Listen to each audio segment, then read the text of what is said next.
को नहीं देना चाहिए सर्टिफिकेशन जब तक ऑथेंटिक आंकड़े नहीं आते हैं।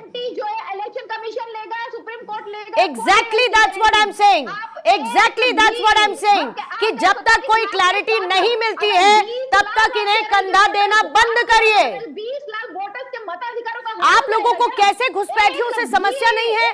कैसे ये लोग तब से बंगाल में रह रहे हैं, बंगाल के लोगों का अधिकार छीन रहे हैं, सिक्योरिटी के लिए कंसर्न से कैसे आपको दिक्कत नहीं होती उन लोगों के पास जो वैलिड वोटर्स नहीं है? मुझे ये नहीं समझ में आता है।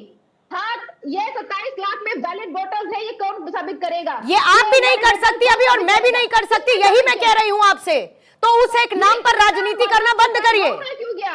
उनकी अपील क्यों नहीं सुनी गई? जितनी अपील सुनी जा सकती थी उतनी अपील सुनी गई, उन्होंने अपना वोट दिया। अगर जो है डिफरेंस कम आएगा तब करेंगे, तो ये दिखाता है कि पूरी तरीके से साजिश रची गई कि इनको 27 लाख लोगों को एक्सरसाइज करने नहीं दिया जाएगा अपने मताधिकार का। हम तो फिर भी कह रहे हैं कि भाई प्रदीप जी, बनाइए भाजपा ने आर्टिकल 355 बंगाल में जैसे कॉन्स्टिट्यूशनल ऑप्शंस पर क्या चर्चा नहीं? ठीक है, बोल लीजिए पहले सिंह साहब, आप जल्दी से बोल लीजिए। 27 लाख में से एक मिनट 27 लाख की बात करी ना।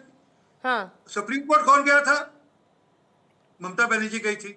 सुप्रीम कोर्ट से जब उन्होंने अपने ऐसे जुडिशियल अफसर तय कर दिया तब छाती ठोक कर कौन नारा दे रहा था? ममता बनर्जी कह रही थी। ठीक है, अब मैं जरा ठीक है, ओके, अब मैं जरा रोकूंगी। वोटर की संख्या घटी है, एडवोकेट निखिल जैन भी जुड़ गए हैं, दोबारा वोटिंग हो सकती है। उम्मीद करती हूँ पांडे साहब आपको भी मेरी आवाज अभी आ रही है। नहीं, पूर्णिमा मुझे बात पूरी करो, ये मैं अब डिबेट चलने दूंगा। सर 20 सेकंड्स, पूजा बार-बार बीच में रोकती है। ठीक है, 20 सेकंड्स में सिंह साहब अपनी बात को पूरा करेंगे। 20 सेकंड सर दे रही हूँ, बोलिएगा। जी धन्यवाद। जो 27 लाख वोटर को लेकर ममता बनर्जी कोर्ट गई थी और जुडिशियल अफसर अपॉइंट कराए थे और छाती ठोक कर कह रही थी, हमने देखा इलेक्शन कमीशन को धूल चटा दी, हमने जुडिशियल अफसर अपॉइंट करा दिए।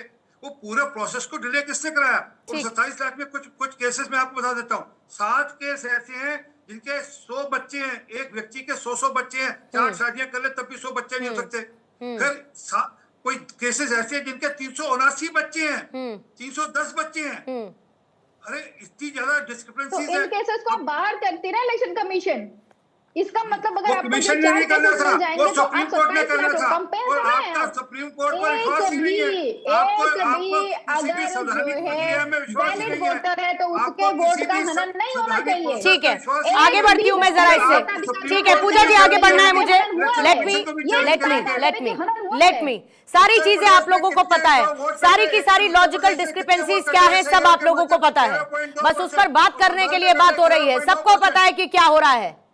राजू शर्मा के पिता जो है बहादुर लाल हैं, समझ में नहीं आ रहा कि कैसे हैं।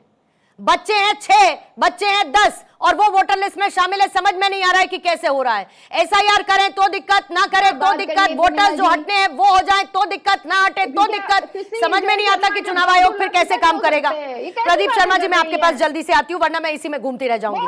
प्रदीप शर्मा जी, आर्टिकल 355 जैसे कॉन्स्टिट्यूशनल राइट्स हैं, एक सरकार बनने के बाद समस्या का हल निकला जाना चाहिए था। हमने ये देखा कि इलेक्शन के समय सारी की सारी सिक्योरिटी फोर्सेस वहां पर डिप्लॉयड थी, चुनाव आयोग ने सारा का सारा मोर्चा संभाल रखा था। अगर चुनाव खत्म होने के बाद ऐसी हिंसा की तस्वीरें दिखे तो सवाल किससे पूछा जाए फिर? पूर्णिमा जी, 355 जो आर्टिकल है वो यूनियन गवर्नमेंट को पावर देता है कि जो स्टेट के अंदर इंटरनल अगर कोई डिस्टरबेंस है तो उसको वो टेक केयर करे। और ऐसी स्थिति में अब अगर हम सेंट्रल गवर्नमेंट की बात करें तो ऑब्वियसली अभी क्योंकि ये जो समय है इस टाइम पे ये बफर पीरियड है। बफर पीरियड का मतलब कि जो आउटगोइंग गवर्नमेंट है उसने अभी फॉर्मली इस्तीफा नहीं दिया है और नए वाले जो गवर्नमेंट फॉर्म होनी है उन्होंने शपथ नहीं ली है। तो ऐसे टाइम में अब इलेक्शन कमीशन का एक रोल होता है। Election commission being a central government, उनको चाहिए जो उन्होंने किया कि वो डायरेक्शन दें वहां पर अब वहां पर जो नुमाइंदे हैं सेंट्रल गवर्नमेंट के या प्रेसिडेंट के लिए वो वहां पर गवर्नर है। उन्होंने ईसीआई ने डायरेक्शन दे दी है ऑलरेडी, जहां तक कि मेरी नॉलेज का क्वेश्चन है। उन्होंने ऑलरेडी स्टेट चीफ सेक्रेटरी को, डीजीपी को वहां पर लॉ एंड ऑर्डर मेंटेन करने के लिए ऑलरेडी बोल दिया है। ठीक है, सेंट्रल फोर्सेस वहां पर ऑलरेडी डिप्लॉयड हैं। आप देखिए कि पब्लिक, कोई एक आदमी के ऊपर एक पुलिस वाला तो खड़ा होना थोड़ा मुश्किल है। पब्लिक कहां से क्या हो रहा है, अभी तो आप ये कह रहे हैं कि भाई कुछ इंसिडेंसेस हुए हैं। इंसिडेंसेस कहां, किसने किए, कैसे किए? आप एक साइड आउटगोइंग चीफ मिनिस्टर का ये बयान सामने आता है कि जी मैं तो इसके अंदर अब इस्तीफा दूंगी ही नहीं, तो आप ये बताइए ये क्या मतलब अपनी सिचुएशन को एस्केलेट करने वाला स्टेटमेंट नहीं है क्या? ऐसी स्थिति में जब आप you were A head of the state, आपको चाहिए कि आप जो भी है रॉन्गली और राइटली, अगर आपको लगता है राइटली है तो आप इंसानियत से अच्छे तरीके से फॉलोइंग कॉन्स्टिट्यूशन आप इस्तीफा दे दीजिए, क्योंकि आप उसी की शपथ लेकर जी। और अगर गलती है तो मैंने बताया कि इलेक्शन रिजल्ट डिक्लेयर होना कोई फाइनलिटी नहीं है, इसके बाद भी आप इलेक्शन पिटीशन कोर्ट में डाल सकते हैं। आपके हाई कोर्ट है, कितने ही एग्जाम्पल मैं बता सकता हूं, कई केसेस में मैं अपीयर हुआ हूं, दिल्ली के एमएलएस के केसेस में अपीयर हुआ हूं, मिनिस्टर्स के केसेस में अपीयर हुआ हूं, जिसमें कि इलेक्शन पिटीशन चैलेंज हुई है। बहुत से ऐसे एग्जाम्पल हैं इस देश के अंदर ही जहां पर कि इलेक्शन रद्द हुए हैं। तो फिर इतनी आपने कहा 100 सीटें लूटी गई, तो आप डेटा लेकर जाइए ना, स्पेसिफिक बताइए कि कौन कौन सी सीटें आपकी लूट ली गई, इलेक्शन और फिर उसके बाद उस पर ना हो तो फिर आप उसके बाद बात करिएगा। उससे पहले माहौल बनाने का क्या मतलब? अब एक मैं आपको बात कहना चाहूंगा, देखिए एक न्यूटन का थर्ड लॉ है, to every action there is equal and opposite reaction. Right. क्या होता है कि ये 20 साल पुराना लोगों का जो मुझे लगता है, आपने एक स्प्रिंग को दबाते रहे, अल्टीमेटली एक स्टेज आ गई जब वो स्प्रिंग ने रिबेल किया। ठीक है। जब रिपेल किया तो वो उतनी फोर्स से बाहर आएगा। इतने लोगों से मैं कितने लोगों की स्टेटमेंट मैंने पढ़ी, मैगजीन्स में आती है, न्यूज़पेपर्स में आती है, मीडिया में आती हैं, संदेश खली में मैंने देखा कि वहाँ के जो लोकल एमएलए हैं बड़ी शान से ये कह रहे हैं कि मैं तो बांग्लादेशी हूँ, आप कर लो क्या करना चाहोगे और मैं तो ऐसे ही करूँगा।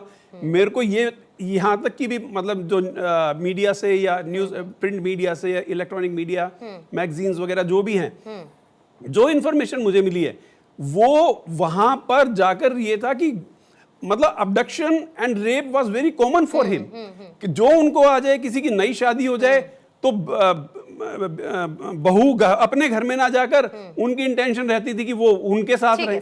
तो इस तरह की हरकतें सरकार तो एक हद तक ही करेगी, हर आदमी के ऊपर वो खड़ा नहीं कर सकती है। इलेक्शन कमीशन ने ऑलरेडी अपनी डायरेक्शंस दे दी हैं और already law and order is taking its own course. ठीक है पांडे जी, मैं उम्मीद करती हूँ आपके पास मेरी आवाज अब पहुंच रही होगी। मैं एक बार जल्दी से हेडलाइंस दिखाकर फिर उसके बाद आपका पहला रिएक्शन लेके फिर एडवोकेट निखिल जैन मैं आपके पास आऊंगी और फिर बाकी काउंटर्स के लिए आगे बढ़ेंगे चर्चा में। इस हेडलाइन के प्रस्तुत करता है पेट सफा आयुर्वेदिक चूर्ण, पेट सफा हर रोग दफा। सह प्रायोजक है IIHM। कॉल 9831050000। वियतनाम बंगाल की जनता ने आपको प्रचंड मैंडेट दिया और आप लोगों ने हमेशा बंगाल के रक्त चरित्र की बात की है और खास तौर पर पोस्ट पोल वायलेंस का जिक्र आपकी तरफ से किया गया कि कैसे हिंसा, कैसे हत्याएं होती थी। लेकिन उम्मीद इस बात की थी कि तस्वीर बदलेगी। आज भी तस्वीर जस की तस नजर आ रही है और टीएमसी की तरफ से आरोप लग रहा